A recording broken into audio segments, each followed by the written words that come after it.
अच्छा, ठीक है। Hello students of BSc part 2 pass and honours course. आज हम कैटेनरी में नया कुछ डिस्कस करने जा रहे हैं। जैसा कि आप स्क्रीन पे देख पा रहे होंगे, the title is mass connected with A catenary, mass connected with a string और चेन, और हेयर स्ट्रिंग और chain is nothing but catenary. अब इस टाइटल का क्या मतलब है? मास कनेक्टेड विथ मतलब हमारे पास एक स्ट्रिंग या चेन है, हमने उसके किसी एक पॉइंट से एक मास कनेक्ट कर दिया है। So let us discuss in this figure.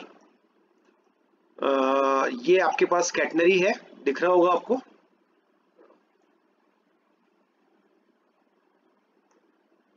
A C B, A C B is a catenary. किसको कहते हैं कैटेनरी? एक हैवी यूनिफॉर्म चेन जो कि दो पॉइंट से सस्पेंडेड है। ओके, इस कैटेनरी के लिए हम दो बातें एज्यूम कर रहे हैं। देखिए, एक तो इसकी लेंथ मैंने एज्यूम की 2L। ओके, तो ये हाफ ऑफ हो गई LL, और इसका वेट एज्यूम किया मैंने कैपिटल W। ये आगे हम लिखेंगे इसको। अब इसको लेकर हमने पहले डिफरेंट टाइप के क्वेश्चन किए, कुछ बातें हम रिकॉल करें। जैसे C को हम बोलते हैं lowest point of the catenary. इसकी एक कैरेक्टरिस्टिक होती है। क्या कैरेक्टरिस्टिक होती है? कि इस C पर अगर मैं एक टेंजेंट ड्रॉ करूं, याद है आपको, हमने कैटेनरी की इंट्रिंसिक इक्वेशन का आर्टिकल किया था, और भी कई क्वेश्चंस में हमने यहाँ टेंजेंट ड्रॉ की है। तो C पे जब हम टेंजेंट ड्रॉ करते हैं तो ये टेंजेंट कैसी आती है बताइए, क्या इसकी कैरेक्टरिस्टिक होती है? The tangent drawn at the lowest point of the catenary is always horizontal, and it is the only point where the tangent drawn is horizontal. At all the other remaining points, C के अलावा अगर मैं किसी भी दूसरे points पर, ये जो पूरी कैटेनरी है, अगर मैं इसके C के अलावा किसी भी दूसरे पॉइंट पर टेंजेंट ड्रॉ करूंगा तो ये टेंजेंट हॉरिजॉन्टल नहीं आएगी। तो हॉरिजॉन्टल टेंजेंट का हॉरिजॉन्टल होना किस पॉइंट की कैरेक्टरिस्टिक है? इसके लोएस्ट पॉइंट की। फिर अब आप यहां पर ऑब्जर्व कर रहे होंगे एक दूसरी बात, कि यहां पर नॉर्मल कैटेनरी का फिगर नहीं है। क्या एक्स्ट्रा बात आपको दिख रही है यहां पर? कि ये जो कैटेनरी है, अब यहां पर आपको ये AD और BD क्या है, ये तो इसको हमें समझना है। देखिए आप, तो हमने यहां पर क्या किया, ये जो इसका लोएस्ट पॉइंट है, हमने यहां पर एक एक्स्ट्रा वेट अटैच कर दिया। वेट अटैच करने का मतलब यूं समझिए आप कि मैंने एक अलग से कोई वेट लिया, उसको यहाँ पर किसी टेक्निक से यहाँ पर मैंने उसको अटैच कर दिया या बांध दिया, कुछ भी समझ लीजिए आप।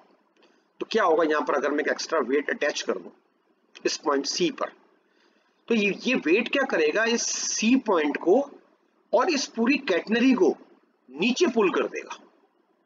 यानी कि after attaching weight carries the point C to the point D।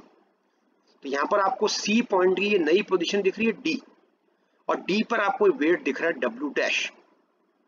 ठीक है, और फिर ये क्या चीज है, AD और BD? ये कुछ भी नहीं है, बल्कि ये जो हमारे पास कैटेनरी के दो पार्ट्स थे, AC और BC, ये इनकी न्यू पोजीशंस है, AD एंड BD। ठीक है, AC part becomes AD and BC part becomes BD in the new position. New position मतलब जब हमने इसको वेट को अटैच किया और ये C पॉइंट नीचे आ गया पुल होकर D, तो हम कह सकते हैं AC और BC भी दोनों पुल होकर AD और BD बन गए। अब यहां पर इस न्यू पोजीशन, अब आप यूं समझिए कि अब ये वाली कैटेनरी यहां नहीं है। अब आप सिर्फ इसको विजुलाइज कीजिए कि मेरे पास केवल AD और BD है खाली। क्योंकि अब ओरिजिनल चेन तो एक तरह से उसका डायग्राम तो हट गया। अब हमारे पास चेन कौन सी है? ADB। क्लियर है? अब यहां पर एक नया फिनोमिना हमें समझना है, D पॉइंट पर हो रहा है। क्या फिनोमिना हो रहा है कि जहां पर ये C पॉइंट जो मेरा लोएस्ट पॉइंट था, रिमेंबर मैंने अभी आपको लोएस्ट पॉइंट की कैरेक्टरिस्टिक बताई है, वो कैरेक्टरिस्टिक अब D पे होल्ड नहीं कर रही है। कौन सी कैरेक्टरिस्टिक? कि अगर मैं यहाँ पर डी पे टेंजेंट ड्रॉ करूं, तो पहली बात तो आप देखिए एक डिफरेंस और आ रहा है कि अगर मैं यहाँ जब टेंजेंट ड्रॉ कर रहा था तो यहाँ पर एक यूनिक टेंजेंट ड्रॉ हो रही थी, जबकि यहाँ पर एक यूनिक टेंजेंट ड्रॉ नहीं होगी डी पर, बल्कि यहाँ पर दो टेंजेंट्स ड्रॉ होंगी, आपको दिख भी रही होंगी। देखो अब इधर ये एक टेंजेंट और ये दूसरी टेंजेंट, दो टेंजेंट्स क्यों ड्रॉ है? क्योंकि अब इस कैटेनरी की शेप चेंज हो चुकी है। Due to its change shape, D points पर हम कह सकते हैं ये जो इनिशियली यहां पर जो ये पैराबोलिक शेप थी वो यहां पर अब नहीं है, तो नेचुरली यहां पर अब दो डिफरेंट टेंजेंट्स दिख रहे होंगे आपको। डी पर एक टेंजेंट ये रही और एक टेंजेंट ये रही। अब ये टी डैश क्या है जो मैंने ये लिखे हैं? अब आपको पता होना चाहिए कि जो टेंजेंट्स होती है उसके अलाउंग हम उस कैटेनरी के पॉइंट पर जो टेंशन एक्ट कर रहा है उसको शो करते हैं। तो actually T dash, these two T dash are the tensions at the point D to the arc AD and BD respectively, है ना। फिर दूसरी बात हमको ये समझनी है कि ये जो हमारे पास दो पार्ट है एडी और बीडी, अब ये दोनों पार्ट मिलकर एक सिंगल कैटेनरी का निर्माण नहीं कर रहे। मतलब जो चीज यहां हो रही थी कि ये एसी और बीसी मिलकर एक सिंगल कैटेनरी बना रहे थे, अब ये जो दो पार्ट हैं एडी और बीडी, ये एक सिंगल कैटेनरी नहीं बनाएंगे, बल्कि ये दो डिफरेंट बट इक्वल कैटेनरीज के पार्ट हैं। Remember my words, AD and BD are the two parts of two different but equal categories. Different क्यों? देखिए इधर आप, ये जो एडी पार्ट है इसको ये विजुलाइज करना पड़ेगा आपको यहाँ पर कि एडी को मैंने आगे एक्सटेंड किया, इस एडी पार्ट को ये dot dot dot portion C1 तक एक्सटेंड किया। सिमिलरली बीडी को मैंने आगे एक्सटेंड किया C2 तक, सो दैट C1 C2 अब ऐसे पॉइंट्स हो गए कि अगर मैं इन पे टेंजेंट्स ड्रॉ करूं तो ये टेंजेंट्स हॉरिजॉन्टल है, हॉरिजॉन्टल होंगी। इमेजिन कीजिए आप, क्योंकि टेंजेंट्स ड्रॉन नहीं है यहाँ पर। इसका मतलब AD is a part of A catenary, यूं समझ सकते हैं। देखिए इधर कि ये AD है, इसको मैंने आगे ऐसे एक्सटेंड करता गया मैं, और ये एक कैटेनरी बन गई। ओके, और इसी प्रकार BD वो जो पार्ट है इसको मैंने आगे एक्सटेंड किया, ये दूसरी कैटेनरी बन गई। और इन कैटेनरीज के लोएस्ट पॉइंट C1 C2 है, तो ये दो डिफरेंट कैटेनरीज हैं। तो ये दोनों कौन है? AD और BD, these are the parts of two different but equal catenaries. इक्वल क्यों कह रहे हैं बताओ इनको? क्योंकि इक्वल कहना बहुत इंपॉर्टेंट यहाँ पर मतलब टास्क है।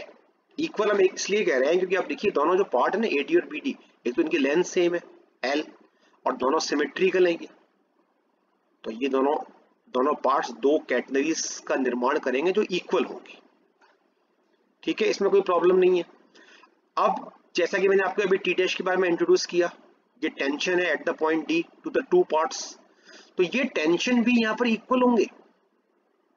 मैंने इन दोनों को टी डैश क्यों लिया?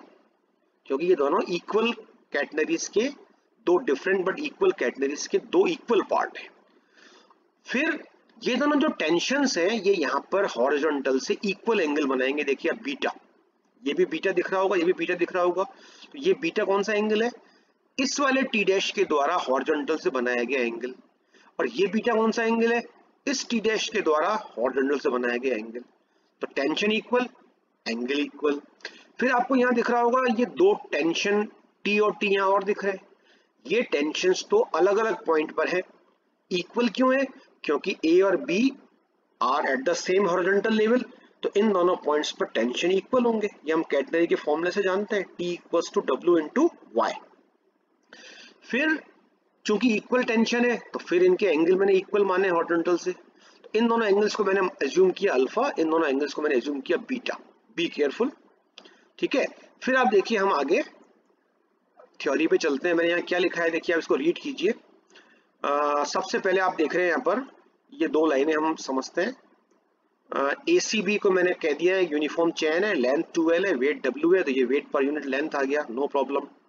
फिर जो सारी बात मैंने आपको यहाँ पर अभी एक्सप्लेन की, वो सारी की सारी बात मैंने यहाँ पर इस पैराग्राफ में लिखी है, तो इसको आप रीड कर लीजिएगा। ठीक है, बस एक्स्ट्रा बात क्या मानी है इसमें मैंने, एक ये चीज आप नोट कीजिए कि ये जो इधर दिख रहा है आपको पॉइंटर, ये मैंने एक एस लेंथ मानी है, आर्क लेंथ। ये है C1D एंड C2D, ये आर्क लेंथ है। ये अभी अपन फिगर में देखते हैं। C1 C2 मैंने आपको पॉइंट्स बताए थे, तो अभी क्लियर पता पड़ जाएगा, वहां मैंने इसको मार्क कर रखा है। फिर आप देखिए हम आगे चल रहे हैं। आगे नेक्स्ट जो हमारा पेज आपको दिख रहा है, इस पूरे पेज को and along with this complete language and diagram, इसकी आपको बहुत ज्यादा प्रैक्टिस करनी है, इसको आपको मेमोराइज करना है। इस पेज पर जितनी भी आपको इक्वेशंस और रिजल्ट दिख रहे हैं, ये कैसे आए ये तो मैं आपको एक्सप्लेन कर रहा हूं, पर my advice to you is to memorise all these results. सबसे पहले आप देखिए, अब ये सारी चीजें जो आ रही हैं, ये अब हमारे को समझने की चीजें आ रही हैं। सबसे पहले हमने इक्वेशन नंबर 1 को देखना है। ओके, ये जो इक्वेशन नंबर 1 आपको दिख रही है, देखिए आप, मैं इसको हाईलाइट करता हूं। ये equation number 1, W dash equals to 2t dash sine beta. ये अभी मैं आपको डायग्राम में बताऊंगा कि ये कैसे आई, लेकिन इसके पहले जो इसकी जो मैंने प्रीफेस बनाया है, इसकी जो मैंने भूमिका लिखी है, क्या लिखी है, मैं कह रहा हूं now for equilibrium at the point D। Okay, यानी D पॉइंट पर मैं साम्यावस्था पर विचार कर रहा हूं, D पॉइंट की। ठीक है, तो आप देखिए इसमें, ये अपन इसको फिगर में चलते हैं। D पॉइंट देखिए आप इधर, D पॉइंट ये रहा आपका, ये मैं आपको इसको हाईलाइट करके बताता हूं। देखिए इधर आप, जस्ट ए मिनट, ये D पॉइंट आपका। ओके, D पॉइंट पर इक्विलिब्रियम के लिए मैं क्या करूंगा, इस D पॉइंट पर जो जो फोर्स एक्ट कर रहे हैं, ध्यान से देखिए आप, D पॉइंट पर 3 फोर्स एक्ट कर रहे हैं। बताइए कौन कौन से, T dash, another T dash and this W dash. तीनों पॉइंट एक ही पॉइंट पे एक्ट कर रहे हैं और ये पॉइंट इक्विलिब्रियम में है।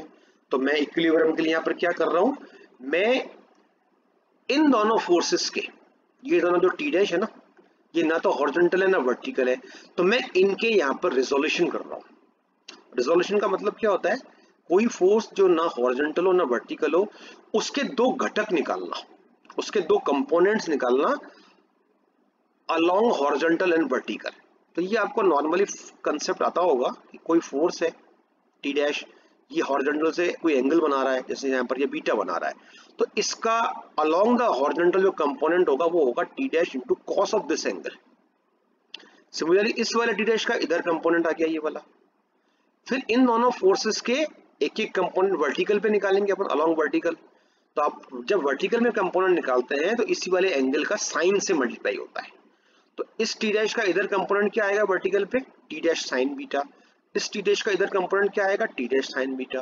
दोनों कंपोनेंट्स आपके पैरेलल हैं और इन द सेम डायरेक्शन है, तो दोनों क्या हो जाएंगे, 2 फोर्स अगर सेम डायरेक्शन में है, पैरेलल है, तो उनका रिजल्टेंट उन दोनों को ऐड करने से आता है।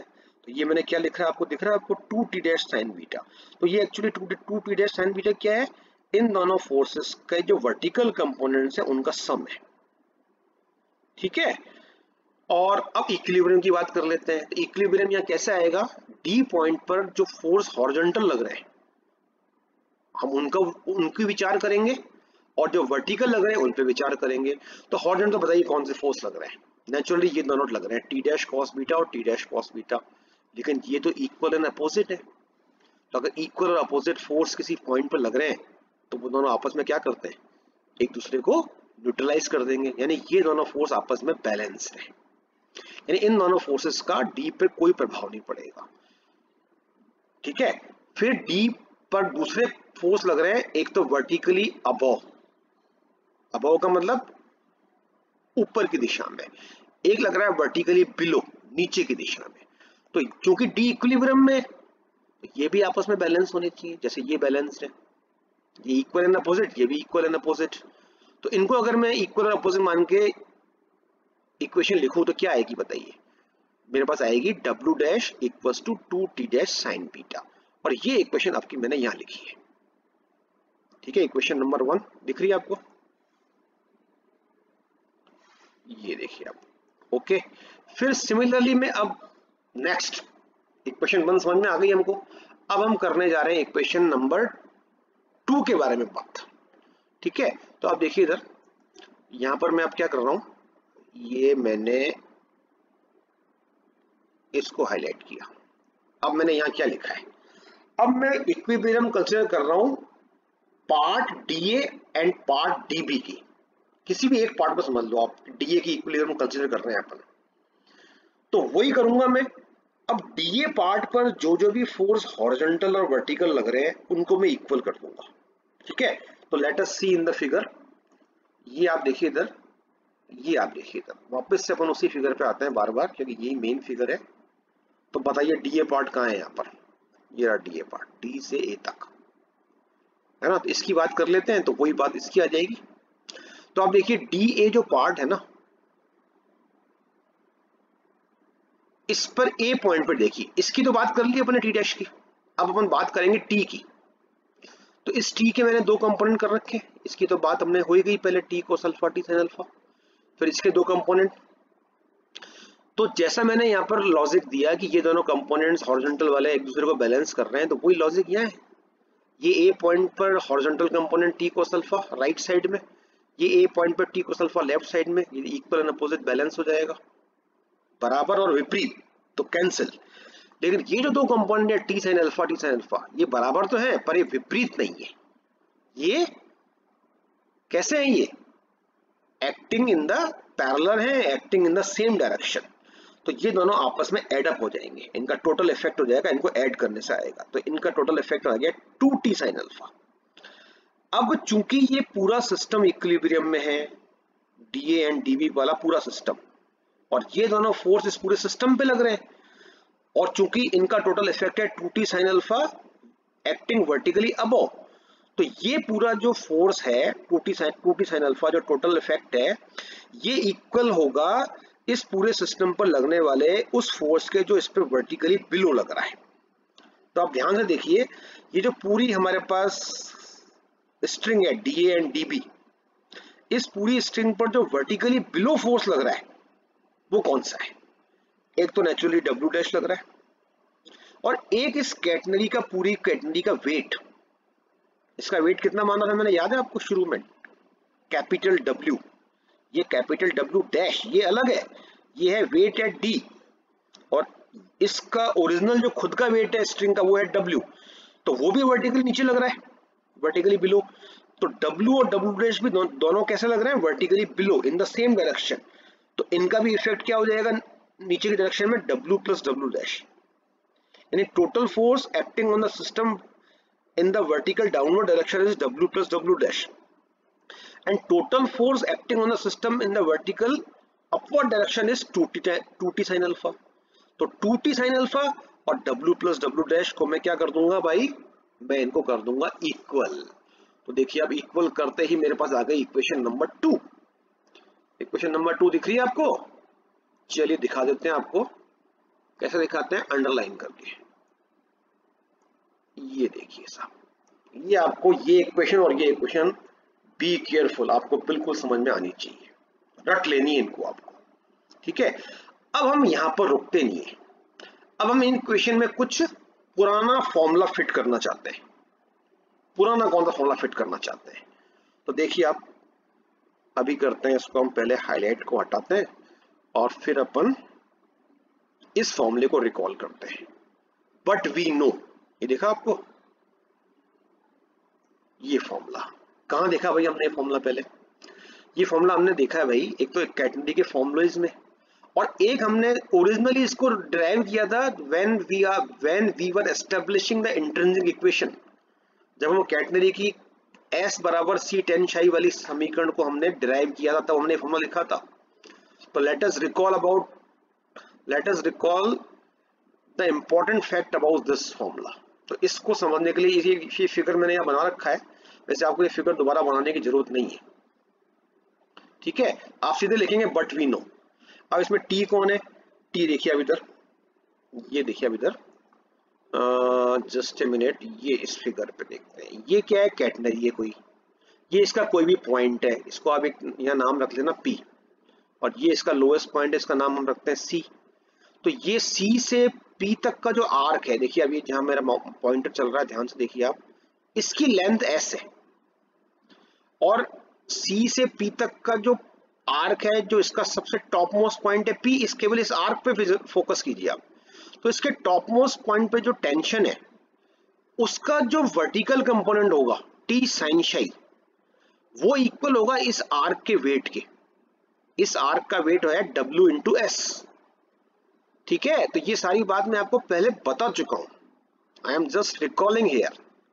तो आपको यहाँ पर मेन बात क्या रखनी है कि जब भी मैं वर्टिकल टेंशन के कंपोनेंट के लिए ये फॉर्मूला अप्लाई कर रहा हूं, तो यहाँ पर W के साथ जो आर्क मल्टीप्लाई होगा, वो कौन सा आर्क होगा? वो आर्क होगा भाई ये, या उस आर्क की लेंथ होगी जो कि उस आर्क के टॉप मोस्ट पॉइंट से लेकर लोएस्ट पॉइंट तक की लेंथ है। वो लेंथ यहाँ लिखनी है अपन। ठीक है, तो अगर ये वाली बात आपको समझ में आ गई, तो बस अब आप यहाँ ऑब्जर्व कर रहे होंगे कि एक तो हमारे पास ये है साहब, देखिए इक्वेशन नंबर 1। ठीक है, ये इक्वेशन नंबर 1 देखिए अभी तक, इसमें भी आपको टी साइन शाई वाला टर्म दिख रहा है, और इक्वेशन नंबर 2, इसमें भी आपको टी साइन शाई जैसा एक्सप्रेशन दिख रहा है। बस फर्क क्या है कि यहाँ टी की जगह टी है, शाई की जगह अल्फा है, यहाँ टी की जगह टी डैश है और शाई की जगह बीटा है। ठीक है, तो मुझे यहाँ पर इन दोनों को रिप्लेस करना है यूजिंग दिस इक्वेशन। कौन सी इक्वेशन? ये वाली, यानी कि टी इंटू साइन की जगह मुझे W इंटू आर्क लेंथ रखना है इन दोनों में। ठीक है, समझ में आ रही बात आपको? तो देखिए आप करते हैं इसको। अब देखिए इधर आप, मैंने पहले क्या किया, इसके अंदर ये फॉर्मूला यूज किया। तो टी डैश कहां पर टेंशन है? तो टी डैश आप याद कीजिए ओरिजिनल डायग्राम में, T dash is tension eight the point D. तो मुझे क्या करना पड़ेगा, डी से लेकर जो लोएस्ट पॉइंट है, अब रिमेंबर यहां पर डी लोएस्ट पॉइंट नहीं है, ये मैं आपको पहले बता चुका हूं, क्योंकि डी एक्चुअली क्या है, एडी आर्क का एक पॉइंट है। लोएस्ट इसको यूं कह सकते हैं कि ए से डी तक है, पर ए से लेकर डी तक कैटनरी का लोएस्ट पॉइंट नहीं आया। ये इस आर्क का तो लोएस्ट पॉइंट है ए से डी तक का, पर कैटनरी का लोएस्ट पॉइंट C1 है। तो टी डैश साइन बीटा की जगह मैं पुट करूंगा W इंटू दिस लेंथ, और बाई चांस मैंने ये लेंथ ऐसी मान रखी है, तो वहां पर टी डैश साइन बीटा, वहां पर मतलब इक्वेशन 1 में टी डैश साइन बीटा की जगह हम पुट करेंगे WS। ठीक है, तो अभी हम वहां वापस चलते हैं, पर लगे हाथों यहां भी देख लेते हैं। यहां पर क्या करूंगा, ये जो टी साइन अल्फा है, इसकी जगह भी मैं W इंटू कौन सी लेंथ पुट करूंगा? तो ये जो मेरा पॉइंट है, देखिए अब इधर, जस्ट ए मिनट, ये तो इस टी साइन अल्फा की जगह पुट करूंगा ए से लेकर फिर वही कैटनरी के लोएस्ट पॉइंट तक की आर्क लेंथ। तो ए से लेकर कैटनरी का लोएस्ट पॉइंट अब C1 है। ठीक है, तो ये लेंथ कितनी है बताइए जरा जल्दी से देख के फिगर में। ये लेंथ है S, ये देखिए S, और ये L, इनको ऐड कर देंगे S प्लस L, यानी कि टी साइन अल्फा की जगह तो पुट करूंगा मैं W into S plus L, और टी डैश साइन बीटा की जगह पुट करूंगा W इंटू एस। तो I think it is clear. तो देखिए हम देखते हैं यही किया क्या हमने। तो देखिए अब इधर ये इक्वेशन नंबर 1, ठीक है, इसको आप कंपेयर कीजिए इससे, ये इस इक्वेशन से, जस्ट ए मिनट, ये इक्वेशन देखिए, ये equation number 1 dash and equation number 1, दोनों को मैंने एक साथ हाईलाइट क्यों किया देखिए आप। ओहो, चलिए इसको हम 1 और 1 डैश आपको दिख रही होंगी। ओके, तो आपको समझना है कि 1 डैश जो इक्वेशन है वो 1 से डिराइव हुई है। कैसे? ये जो टी डैश साइन बीटा आपको यहाँ दिख रहा है 1 डैश में, देखिए अब इधर ये इसकी जगह मैंने पुट कर दिया W इंटू एस। ये मैंने अभी आपको पूरा ढंग से एक्सप्लेन किया है। सिमिलरली 2 डैश इक्वेशन जो है वो 2 से आई है। 2 डैश और 2 दिख रही है आपको? क्या डिफरेंस है 2 और 2 डैश में? वही डिफरेंस है जो 1 और 1 डैश में। मींस मैंने यहां पर जो टी साइन अल्फा आपको दिख रहा है, ये देखिए अब इधर, ये टी साइन अल्फा जो है यहां पर, सॉरी टी साइन अल्फा, इसकी जगह पुट कर दिया W into S plus L, इसका मैंने आपको रीजन दे दिया। तो एक्चुअली मेरे पास अब दो इक्वेशन आ गई, 1 डैश और 2 डैश। इन दोनों इक्वेशंस को 1 और 2 से हमने ऑब्टेन किया है, समझा दिया कैसे ऑब्टेन किया है। फिर आप देखिए फाइनली अब मैं क्या कर रहा हूं, इस 1 डैश इक्वेशन से, ये जो 1 डैश दिख रही है आपको, यहां से मैंने लिखा s equals to W dash upon 2W। ठीक है, ये देखिए अब इधर, अब मैंने इसमें कुछ नहीं किया, सिंपली स्मॉल w की ये वैल्यू पुट कर दी जो मैंने इनिशियली लिखी थी। ये सिंप्लीफिकेशन हो गया, 2 से 2 कट हो गया, और कुल मिला के मेरे पास एक रिजल्ट आ गया है जो कि मुझे अब मेमोराइज रखना है। ये इसको अब नंबर 3 डाल देना। ठीक है, तो 3 number equation, result, result 1, result 2, result 1 dash, result 2 dash, ये सारे के सारे रिजल्ट आपको जो भी क्वेश्चन हम मास कनेक्टेड वाले करेंगे उन सब में यूज होंगे। तो आपको एग्जाम में इनको एज सच लिखना पड़ेगा, डायरेक्ट नहीं लिखना है। ये सारे लॉजिक्स जो मैंने यहाँ दिए ना, इनको लिखते हुए लिखना है। तो आई थिंक समझ में आ गया होगा आपको। तो क्वेश्चंस हम नेक्स्ट चैप्टर में, नेक्स्ट वीडियो में करेंगे। Okay, thank you very much, keep on studying.